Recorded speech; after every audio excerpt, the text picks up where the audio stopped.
কার ঘরে জানি আব্বা নাই, কার ঘরে জানি সাদের মা নাই রে আল্লাহ। কত রজনী মার ঘরে প্রস্রাব করেছি, মার কোলে প্রস্রাব করেছি, মা লাথি মারে আল্লাহ।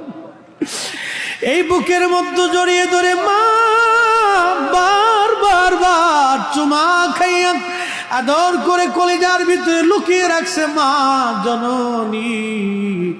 আজকে কবর দেশে চলে গেছে আল্লাহ। তুমি যদি ক্ষমা না করো আমরা কার কাছে যাব? তুমি যদি দয়া না করো আমরা কার কাছে যাব? এলাহি মাহফিলের খাতিরে আমাদের বাবা মার কবরগুলি জান্নাতের বাগান বানায় দাও। রব্বি রহমহুমা কামা রব্বায়ানি সগীরা। বলছো তুমি কোরআনে